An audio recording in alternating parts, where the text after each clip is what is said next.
हाँ, तो मटेरियल में एक क्वेश्चन और लेते हैं, दो तीन क्वेश्चन अभी और करेंगे हम, उसके बाद में थ्योरी का पोर्शन लेबर का स्टार्ट करेंगे। एक क्वेश्चन ले रहा हूं, देखो एनुअल कंजम्पशन है ए 12,000 यूनिट्स, उसके बाद में ऑर्डरिंग कॉस्ट है 12 रुपए पर order, cost per unit purchasing price per unit है 1 रुपए, और कैरिंग कॉस्ट जो है 24%। ठीक है, इसके अलावा lead time, normal lead time 20 days, उसके अलावा सेफ्टी स्टॉक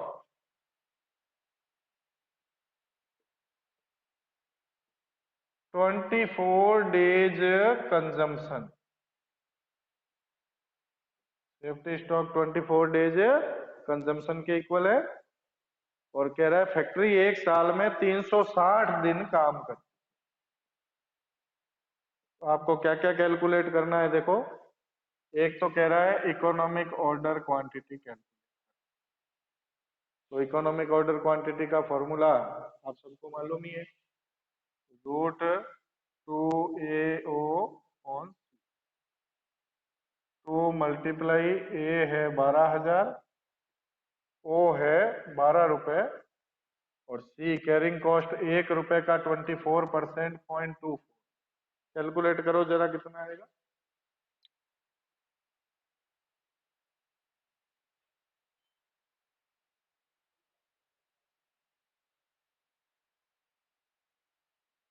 जल्दी से निकालो, कैलकुलेटर नहीं है किसी के पास?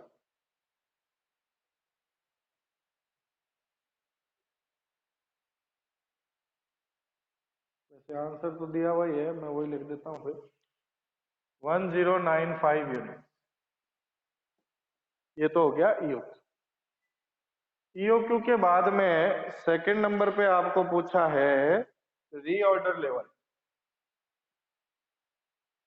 अब देखो क्वेश्चन के नेचर को देखो आप, रीऑर्डर लेवल का वैसे तो अपना फॉर्मूला क्या होता है, maximum consumption multiply maximum reorder period. लेकिन यहाँ क्वेश्चन में लीड टाइम तो केवल नॉर्मली दिया है अपने, और डेली कितना मटेरियल यूज होता है ये बताया भी नहीं है। मैक्सिमम मिनिमम तो सब बात की बात है। तो पहली बात तो वो वाले फॉर्मूले तो लगेंगे ही नहीं, क्योंकि उसके लिए तो आपको मैक्सिमम मिनिमम और एवरेज तीनों गिवन होने चाहिए। तो जो अल्टरनेटिव फॉर्मूले है वही लगा पाएंगे। उसमें भी पहले आपको डेली यूजेज कैलकुलेट करनी पड़ेगी कि मटेरियल डेली कितना यूज करते हैं हम। तो पूरे साल में 12,000 यूनिट यूज करते हैं हम 360 दिन में। एक दिन में कितनी यूनिट यूज होगी बताओ? 12,000 upon 360,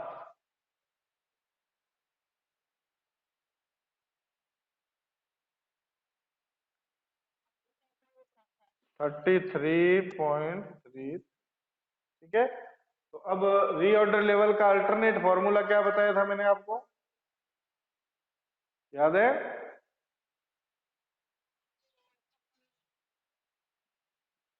lead time multiply usages rate plus safety stock. Alternate formula भी तो याद रखना जरूरी है। तो लीड टाइम तो है 20 दिन, यूजेज रेट है अपनी 33.33, प्लस सेफ्टी स्टॉक, तो अभी सेफ्टी स्टॉक तो पता ही नहीं है अपने को, तो सेफ्टी स्टॉक निकालना पड़ेगा। यहाँ निकाल लेता हूं मैं सेफ्टी स्टॉक। ये कह रहा है सेफ्टी स्टॉक जो है ना वो 24 डेज के कंजम्पशन के इक्वल होगा। तो एक दिन का कंजम्पशन अपना 33.33 है, तो 24 डेज का कंजम्पशन कितना होगा, तो 24 मल्टीप्लाई 33.3, कितना आएगा सेफ्टी स्टॉक? शायद 800 आ जाएगा, है ना? 800, तो ये प्लस 800। अब इस रीऑर्डर लेवल का आंसर हम निकाल सकते हैं, तो ये आएगा आपके 146। ठीक है, रीऑर्डर लेवल के बाद में आपको पूछ लिया जाए मैक्सिमम लेवल। मैक्सिमम लेवल का फॉर्मूला मैंने आपको बताया था, alternate formula EOQ plus safety stock, ये बताया था। EOQ कितना है अपना, देखो 1095 प्लस सेफ्टी स्टॉक कितना है 800, तो मैक्सिमम लेवल हो गया 1895। और फिर पूछ ले आपको मिनिमम लेवल, मिनिमम लेवल का फॉर्मूला क्या है, safety days multiply usages per day, तो ये तो सेफ्टी स्टॉक के बराबर ही आएगा। सेफ्टी डेज कितने हैं अपने 24, क्या कह रहे हो, अच्छा ऊपर दिखाई नहीं दे रहा है, अच्छा अच्छा थोड़ा नीचे लिख देता हूँ। मिनिमम लेवल का अपना formula, minimum level is equal to safety days multiply usages rate, तो मिनिमम लेवल सेफ्टी स्टॉक के बराबर ही आएगा, मैं ये बता रहा था। जैसे सेफ्टी डेज अपने 24 है और यूजेज रेट 33.33 है, तो मिनिमम लेवल आपका 800 सेफ्टी स्टॉक के बराबर ही आएगा, इक्वल। ठीक है, एक तो ये क्वेश्चन हो गया।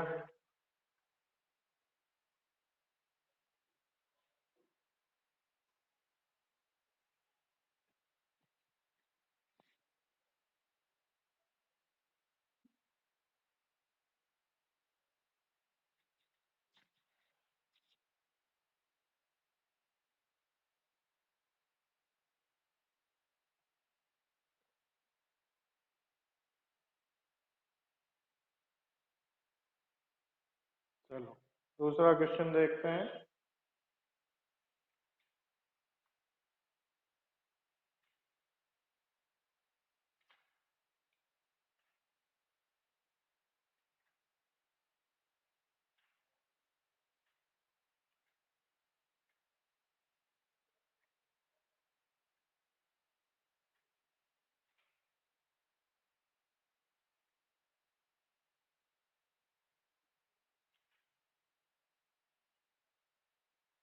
एक देखो क्वेश्चन लेता हूं मैं पीरियोडिकल मेथड का। पीरियोडिकल मेथड से यदि हम मटेरियल इश्यू के रेट्स निकालेंगे तो कैसे निकालेंगे, ये क्वेश्चन है जिसमें इसने एक तो परचेजेस दिया है, देखो परचेजेस जनवरी से मार्च, जनवरी टू मार्च 8,000 यूनिट 4 रुपीज की रेट से। ठीक है, उसके बाद में अप्रैल टू जून,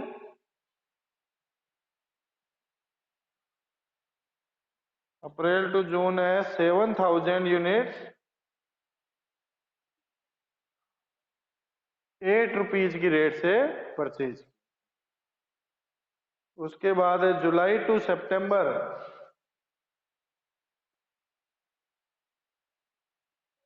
जुलाई टू सितंबर 8,000 यूनिट्स 9 रुपीज की रेट से परचेज किया है। फिर है अक्टूबर टू दिसंबर 5,000 यूनिट 9 रुपए से और 5,000 यूनिट 10 रुपए से। 5,000 यूनिट तो 9 रुपए की और 5,000 यूनिट 10। तो पहले तो आप ये देख लो कि टोटल परचेज की कितनी यूनिट हुई, 16 7 23 और 10 33, टोटल 33,000 यूनिट्स परचेज। और ये कह रहा है कि पूरे साल में टोटल इश्यू जो हुआ वो 19,000 यूनिट्स का हुआ। मतलब आपको अलग अलग डेट्स नहीं बताई है कि कब कौन सा इश्यू हुआ है, पूरे साल में टोटल 19,000 यूनिट्स का इश्यू हुआ है। तो जब डेट नहीं बताए तो पीरियोडिकल मेथड होता है, मैं आपको पहले बता चुका हूं ये बात। तो अब इसमें आपको मान लो फीफो, लिफो, सिंपल एवरेज और वेटेड एवरेज, चारों मेथड से आपको पीरियडिकल मेथड में वैल्यूएशन करना है स्टॉक का, इन्वेंट्री का। तो किस तरह से, पहले फीफो की बात करें। First in first out. First in first out का मतलब कि जो ये 19,000 यूनिट इश्यू हुई वो पहले वाली इश्यू होगी, तो बाकी कितनी बची, 12,000 बची है। देखो 33,000 परचेज की हमने, 19,000 इश्यू हो गई तो 14,000 बच गई, 14,000 बची है। तो ये 14,000 कौन सी बची, पहले वाली चली गई तो बाद वाली 14,000 बच गई ना। 5,000 ये, 5,000 ये और 4,000 ये, 14,000 हो जाएगी। तो हम लिखेंगे कि भाई क्लोजिंग स्टॉक का वैल्यूएशन जो होगा 5,000 यूनिट्स तो 10 रुपीज के हिसाब से, 5,000 यूनिट्स 9 रुपीज के हिसाब से और 4,000 unit 9 rupees. Closing stock total हो जाएगा अपना 1,31,000। ठीक है। यदि इसको लास्ट इन फर्स्ट आउट से निकाले, देखो पीरियडिकल मेथड का क्वेश्चन छोटा बना के और ऑब्जेक्टिव में दिया जा सकता है, इसीलिए पीरियडिकल मेथड का करा रहा हूं आपको। ठीक है ना। परपेचुअल मेथड की तो क्वेश्चन करने की जरूरत ही नहीं है अपने को, क्योंकि इतना बड़ा क्वेश्चन तो कोई देगा भी नहीं। अच्छा, अब लिखो लास्ट इन फर्स्ट आउट, मतलब बाद वाले पहले इश्यू हो गए तो बचेंगे कौन से, पहले वाले। तो ये जो 14,000 यूनिट बची है वो पहले वाली बची है, तो पहले वाली मतलब 8,000 ये और 6,000 ये, 14,000 हो जाएगी। इसमें जो हम क्लोजिंग स्टॉक निकालेंगे 8,000 यूनिट तो 4 रुपए वाली, 32,000 और 6,000 यूनिट्स 8 रुपए वाली, 48,000। तो टोटल क्लोजिंग स्टॉक जो आएगा वो 80,000 रुपीज का, 80,000। तीसरी बात करें लिफो, फिफो लिफो के बाद सिंपल एवरेज। सिंपल एवरेज में क्या बताया था मैंने आपको, टोटल माल 5 बार खरीदा है आपने, तो इन पांचों प्राइस को ऐड करके 5 से डिवाइड कर दो तो सिंपल एवरेज की रेट आ जाएगी 4 + 8 + 9 + 9 + 10/5। कितनी आएगी देखो, 19, 9, 28 और 4, 32, 8, 40, 8 रुपया। अब 8 रुपए सिंपल एवरेज की रेट आई है अपनी, और अपना क्लोजिंग स्टॉक 14,000 यूनिट बचा हुआ है, तो क्लोजिंग स्टॉक का वैल्यूएशन हो जाएगा 14,000 को 8 रुपए से मल्टीप्लाई कर लें, 1,12,000। ठीक है। उसके बाद में कौन सा, क्यों 2 बार हुआ है ना, 9 बार, 2 बार परचेज हुआ है तो 2 बार लेंगे, एक बार क्यों लेंगे। यदि 2 बार परचेज होगा ना माल तो 2 बार लेना पड़ेगा, सिमिलर रेट आए तो भी 2 बार लेना पड़ेगा। ठीक है ना। वेटेड एवरेज प्रॉफिट में इवन मैं एक आपको बात और बताता हूँ, चलो मेरे को याद, अभी बाद में बताऊंगा। चलो आपके क्वेश्चन का एक बहुत बढ़िया जवाब और देने वाला हूँ। वेटेड एवरेज की बात कर रहे हैं हम, तो वेटेड एवरेज में क्या करेंगे, आपको क्वांटिटी और अमाउंट मल्टीप्लाई करके और फिर क्वांटिटी से डिवाइड करोगे तो वेटेड एवरेज रेट आएगी। मतलब 8,000 × 4 + 7,000 multiply 8 plus 8,000 multiply 9 plus 5,000 multiply 9 plus 5,000 multiply 10 divide by total unit है अपनी 33,000। एक यूनिट की वेटेड एवरेज रेट कितनी आ जाएगी देखो, 32 और 56,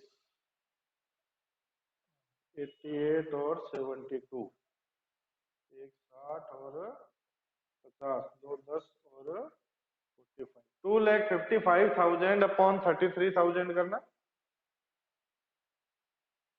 255 अपॉन 33,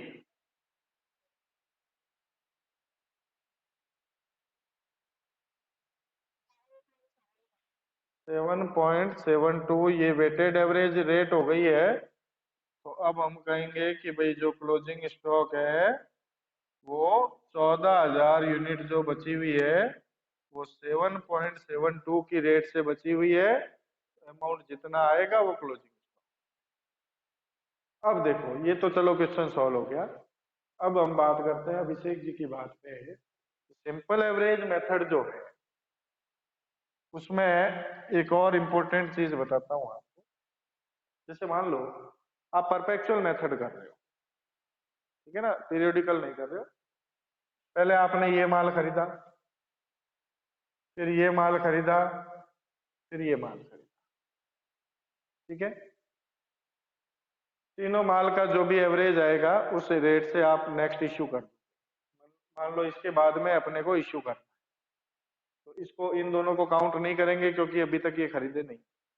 अब जब आप माल इश्यू करोगे तो कौन सी रेट पे करोगे? ये तीन तरह के माल अपने गोडाउन में है, इन तीनों की एवरेज रेट पे करेंगे। तो 9, 8 और 4 को 3 से डिवाइड कर, 9, 8, 17, 4, 21, मतलब आप माल जो इश्यू करोगे वो क्या रेट से करोगे? 7 रुपए से करोगे। समझ में आ गया अभिषेक जी? ठीक है। अब क्या हुआ, ये माल तो हमने इश्यू कर दिया और टोटल हमने मान लो 6,000 यूनिट इश्यू।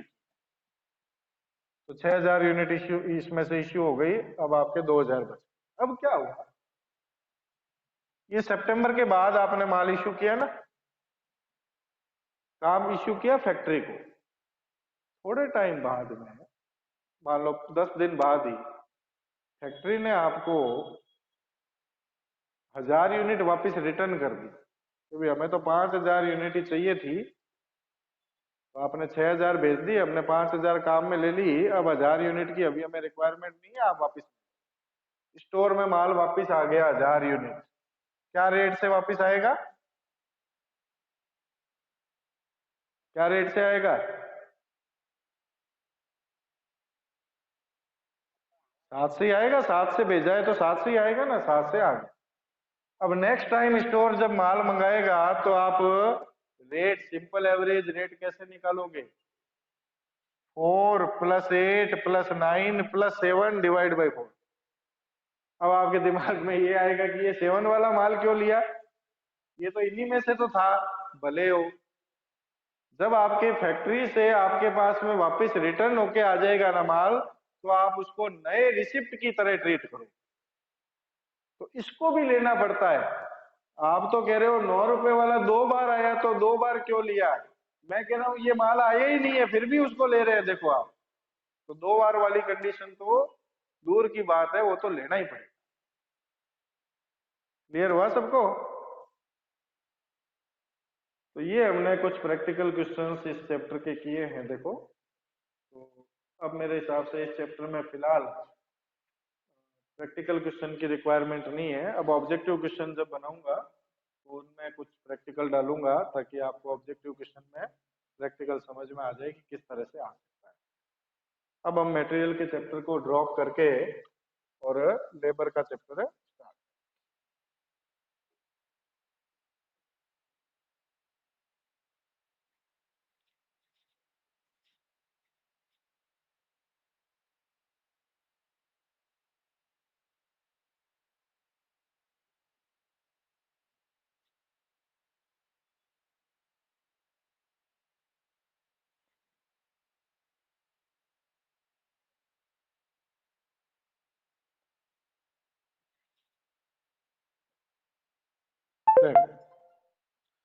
चैप्टर अब हम स्टार्ट कर रहे हैं लेबर कंट्रोल। तो लेबर आप लोगों को सबको पता है कि भाई ये हमारा कॉस्ट का सेकंड और इम्पोर्टेंट एलिमेंट होता है, क्योंकि इसके बिना हम रॉ मटेरियल को फिनिश्ड गुड्स में कन्वर्ट नहीं कर सकते हैं। तो लेबर कंट्रोल होता है। अब लेबर का जो सबसे पहली बात होती है ऑर्गेनाइजेशन। क्या क्या सबसे पहले क्या क्या काम करना पड़ता है, पहले मैं हेडिंग लिख दूं यहाँ पे, लेबर कंट्रोल। भाई आप जब भी लेबर को, वर्कर्स को रखोगे तो क्या क्या प्रोसीजर अपनाओगे, लेबर का ऑर्गेनाइजेशन क्या क्या। सबसे पहले तो आप जो आपको वर्कर्स चाहिए उन वर्कर्स को इनवाइट करोगे। अब लेबर का मतलब खाली वेजेज करने वाला दिहाड़ी वाला मजदूर नहीं है। ऑफिसर भी तो आपका लेबर की कैटेगरी में आ रहा है, फॉरमैन भी तो लेबर की कैटेगरी में आ रहा है, सुपरवाइजर भी तो लेबर की कैटेगरी में आ रहा है। सारी एक तरह से वर्कर ही तो है अपने। नाम केवल लेबर लिखने से कुछ थोड़ी हो, है तो सारी वर्कर। तो लेबर का जो हमारा ऑर्गेनाइजेशन होगा,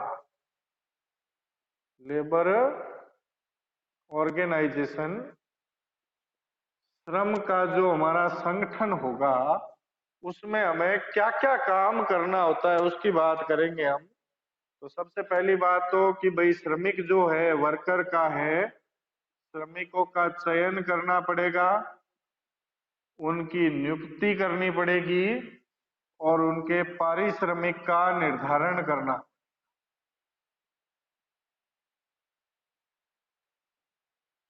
भाई श्रमिकों का चयन करना, सिलेक्शन करना, उनको अपॉइंट करना और उनको कितना रेमुनरेशन देना है उनको डिसाइड करना। ये अपना लेबर ऑर्गेनाइजेशन का पहला काम होता है। रिक्रूटमेंट करके, रिक्रूटमेंट से लेके उसको वेजेज कितनी देनी है वहां तक का। दूसरा काम होता है श्रमिकों के समय पर नियंत्रण रखना। भाई लेबर हमारे यहाँ जो काम कर रहा है वो कितने घंटे काम कर रहा है, और क्या वास्तव में उतने घंटे प्रोडक्टिव आवर है क्या उसके। क्योंकि जनरली मैंने आपको बताया कि उतने घंटे प्रोडक्टिव आवर्स नहीं होते हैं। खैर इसके बारे में हम आगे डिटेल से बात करेंगे इसी चैप्टर में। फिलहाल उनके टाइम पे कंट्रोल रखना कि भाई वो काम जो है अपना पूरा टाइम से कर रहे हैं या नहीं कर रहे हैं। जैसे उनका टाइम 8 घंटे का है तो पूरा 8 घंटे का काम ढंग से कर रहे हैं या नहीं। उसके बाद में मजदूरी का भुगतान, नो डाउट मजदूरी का भुगतान भी आपको करना पड़ेगा उसे, उसमें कोई दिक्कत नहीं है। और उसके बाद में श्रम लागत का लेखा, जो हमारी लेबर कॉस्ट है उसकी अकाउंटिंग आपको करनी। अब इसमें तो सिलेक्शन रिक्रूटमेंट का सारा काम हो गया। समय पर नियंत्रण रखने के लिए अटेंडेंस रजिस्टर होता है ना। जो अंगूठा वाली पंचिंग मशीन तो नहीं कहते, क्या कहते हैं उसको, थंब इम्प्रेशन वाली जो मशीनें होती है, जिसे टाइम क्लॉक कह सकते हैं आप उसको। और वेजेज का पेमेंट करने के बहुत सारे मेथड्स होते हैं, उनके बारे में हम बाद में डिस्कशन करेंगे। और लेबर कॉस्ट जो है उसकी, ये पूरा काम हमारे लेबर ऑर्गेनाइजेशन का, श्रम संगठन का, ठीक है ना। तो ये पूरा एक प्रोसीजर से चलेगा काम, इसमें कोई दिक्कत है। अब बात करते हैं कि हमारे जो वर्कर्स होते हैं वो कितने तरह के हो सकते हैं, वर्कर के टाइप्स।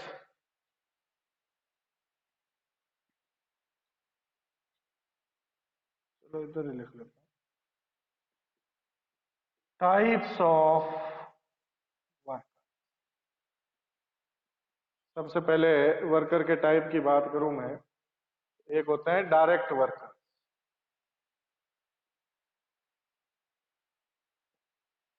डायरेक्ट वर्कर का मतलब क्या हुआ, ऐसे वर्कर जो डायरेक्टली हमारे प्रोडक्शन से जुड़े हुए, वो हमारे डायरेक्टली प्रोडक्शन का काम कर रहे हैं हमारे, तो वो क्या है, हमारे डायरेक्ट वर्कर। तो उनका डायरेक्ट वर्क, पहली बात तो लिख देता हूं यहाँ, प्रोडक्शन से रिलेटेड जो वर्कर हमारे वो डायरेक्ट वर्कर है, और उनका जो भी खर्चा होगा वो हमारा डायरेक्ट वेजेज होगा, तो उसको हम कहाँ इंक्लूड करेंगे? बताइए आप सबको। इनडायरेक्ट वर्कर हो, इनडायरेक्ट का वर्कर का मतलब जो हमारे प्रोडक्शन से रिलेटेड नहीं हो,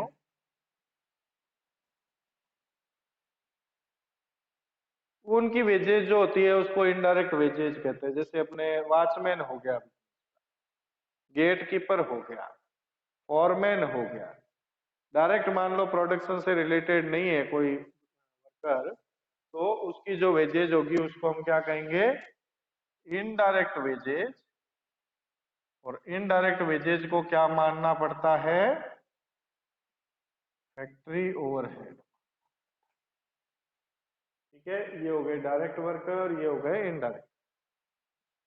थर्ड नंबर पे लेते हैं कैजुअल वर्कर। आकस्मिक श्रमिक। कैजुअल वर्कर क्या होते हैं? कैजुअल वर्कर का मतलब क्या होगा?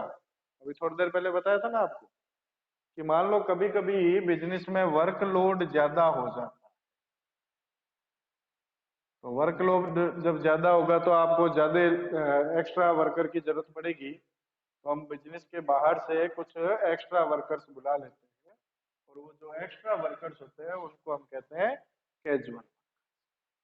ठीक है, कैजुअल वर्कर्स के बाद बात करते हैं अप्रेंटाइज वर्कर्स।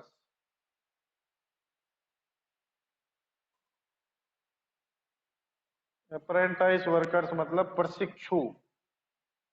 हमारे बिजनेस में कई बार ट्रेनिंग लेने वाले वर्कर भी आए, जो ट्रेनिंग लेने के लिए आते हैं केवल। ठीक है ना, 6 महीने साल भर हमारे यहाँ काम करते हैं, ट्रेनिंग लेते हैं, काम सीखते हैं और चले जाते हैं। तो ऐसे वर्कर को हम क्या कहते हैं? Apprentice worker.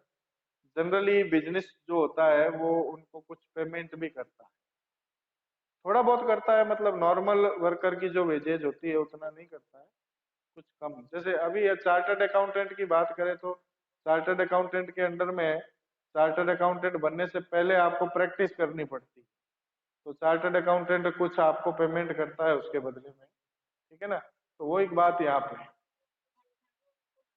हाँ,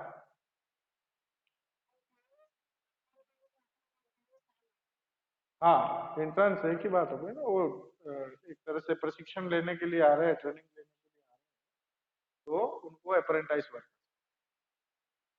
उसके बाद होते हैं आउट वर्कर्स।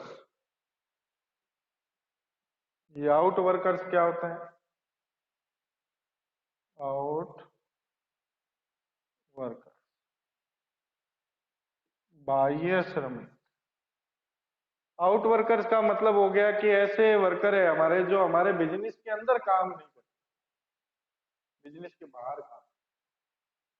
जैसे हमारे सेल्समैन हो गए, आउट वर्कर। जैसे मान लो हमारा इलेक्ट्रिक का काम है और हमने लोगों को इलेक्ट्रिक सामान देते हैं तो गारंटी भी देते हैं ना, 5 साल की वारंटी, 3 साल की वारंटी। अब किसी का कोई इलेक्ट्रिक आइटम खराब हो गया तो वो हमें कॉल करता है, भाई आपके वारंटी में है, अपना आदमी भेजो। अपने मिस्त्री को फोन, अब वो मिस्त्री दिन भर बाहर ही घूमता रहता है, वो बिजनेस में खाली एक बार सुबह सुबह आता है साइन करने के लिए, फिर उसको चार्ट पकड़ा दिया जाता है, यहाँ जाना है, सबका काम करके आना है। साथ में उसको एक जॉब सीट दे देते हैं, वो जॉब सीट जहाँ पे भी जाएगा वो जॉब सीट भर के, और जो जिसके यहाँ काम किया उसे साइन करा लेगा, और वापस सब जगह काम कर पुरा के वापस शाम को आएगा फिर। तो बिजनेस के अंदर काम नहीं करता, तो ऐसे वर्कर को हम क्या कहते हैं? Out worker. उसके बाद आपके हो गया आर्टिफिशियल या घोस्ट वर्कर, कृत्रिम। ये घोस्ट वर्कर्स क्या होते हैं? घोस्ट का मतलब तो भूत होता है, तो ये घोस्ट वर्कर्स कौन से होते हैं? ये आर्टिफिशियल होते हैं। एक्चुअल में क्या होता है, कोई जैसे बिजनेस का मैनेजर वगैरह जो होता है ना, उसको फ्रॉड करना होता है ना, तो वो ये काम करता है। फ्रॉड कैसे करेगा? अब मान लो बिजनेस में डेली के डेली हम वर्कर बुलाते हैं, तो मैनेजर सोचता है कि 100 आदमी आ रहे हैं, 105 का नाम लिख दो, कौन सा अपने मालिक को पता नहीं। 5 आदमी उसने अपने मन से लिख दिए और फिर साइन करवा के दूसरे लोगों से उन्हीं के, और 5 आदमियों का पैसा एक्स्ट्रा उठा लिया अपनी। इस तरह के फ्रॉड्स बहुत होते हैं। जैसे अब हालांकि पब्लिक प्लेटफॉर्म पे ये बात बोलनी तो नहीं चाहिए मेरे को, नरेगा है, तो नरेगा क्या है ना, क्या सारा काम सही तरीके से होता है नरेगा में? आप सबको पता है कैसे होता है। हालांकि नो डाउट योजना बहुत अच्छी है, गाँव के लिए बहुत अच्छी योजना बनी, लेकिन वो ये कि जो फ्रॉड करने वाले हैं उल्टे सीधे नाम लिख के काम पे बुलाते ही नहीं है व्यक्ति को, आधा पैसा उसको देते हैं, आधा अपनी जेब में डाल देते हैं। सारा करप्शन ही करप्शन है, भ्रष्टाचार फैला हुआ है। तो ये जो घोस्ट वर्कर्स होते हैं, इनसे बचने के लिए जो ओनर होता है उसको पूरी कंट्रोलिंग रखनी चाहिए, पूरा ढंग से सुपरविजन करना चाहिए, तभी बच सकता है वो इस चीज से। नहीं तो वो इस चीज से बच ही नहीं पाएगा किसी भी, क्योंकि फ्रॉड करने वाला तो कर जाएगा, आपको पता ही नहीं है। ठीक है ना। अब हम बात करते हैं आइडल टाइम की। ये तो हो गए टाइप्स ऑफ वर्कर।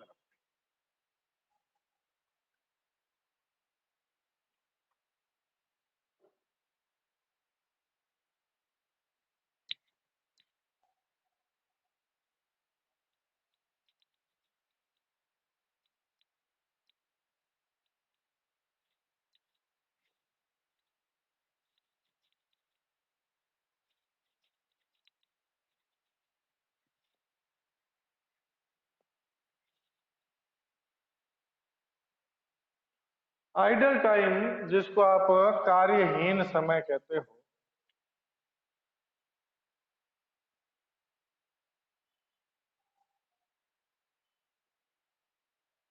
दो तरह का हो सकता है, आपको पता है। एक नॉर्मल आइडल टाइम, एक एबनॉर्मल आइडल टाइम।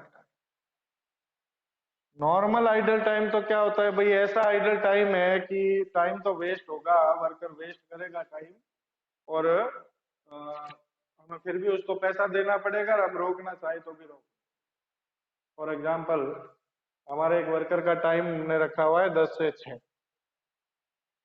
हमारे हिसाब से तो 8 घंटे काम करना है उसको। अब वो 10 बजे फैक्ट्री के गेट पे पहुंचेगा।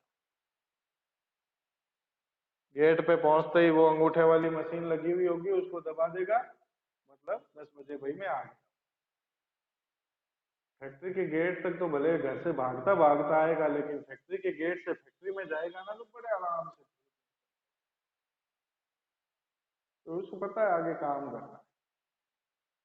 फिर जाके वहां पे अपने कपड़े चेंज करेगा, ड्रेस वो पहनेगा वहां की, फिर मशीन स्टार्ट करने में 2 मिनट आलस करेगा, यूं करके 10:15 पे काम स्टार्ट कर रहा है, तो 15 मिनट वेस्ट कर दिए, पैसे तो हमें देने पड़ेंगे। और इस चीज को हम रोक भी नहीं सकते, ये जनरल।